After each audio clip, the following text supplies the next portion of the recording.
Instagram profilimizga Instagram ilovasiga kirmasdan istoriya qo'yishni o'rganamiz. Buning uchun birinchi o'rinda Facebookga kiramiz. Bu Facebook sahifamiz, ya'ni stranitsa. Bu yerdan biz chap tarafdan Meta Business Suite'ga o'tib olishimiz kerak. Mana bu yerdan. Meta Business Suite'dan barcha funksiyalarni boshqarsak bo'ladi.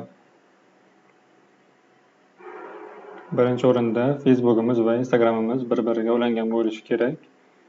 Endi bu yerdan mana Sozdать историю bo'limi bor, shuni bosamiz. Aynan Facebook Meta Business Suite'dan to'g'ridan-to'g'ri Instagram'ga istoriya qo'yamiz. Bu yerdan Instagram va Facebook'imiz tanlangan, mana turibdi. Agar faqat Instagramga chiqarmoqchi bo'lsak istoriyani, mana bu yerdan galichkani Facebook'dan olib qo'yamiz. Facebook'ga ham chiqaramiz desak, Facebook'ga ham galichka qo'yamiz.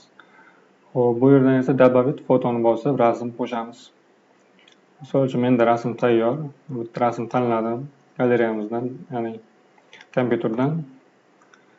Endi rasmni tarmoqqa yuklaydi. Mana bu oldindan ko'rinishi, bu Facebook'da ko'rinish, bu esa bu Facebook'da ko'rinish, bu Instagram'da ko'rinishi. Xo'p, rasmni yukladik.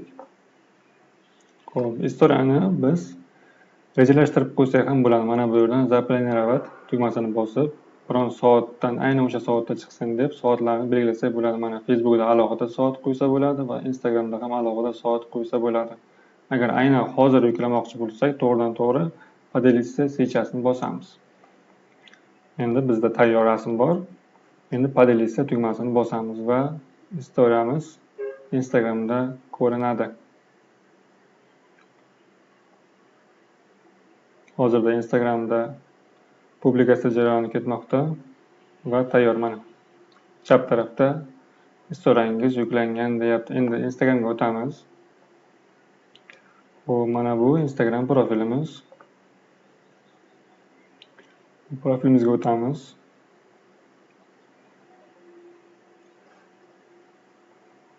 Mana qizil turibdi, ya'ni aylana chetida bu yangi istoriya bor degan ustiga bosamiz. Mana istoriyamiz yuklandi 34 sekund oldin. Va ishimiz muvaffaqiyatli amalga oshirildi. Menimcha tushunarli bo'ldi.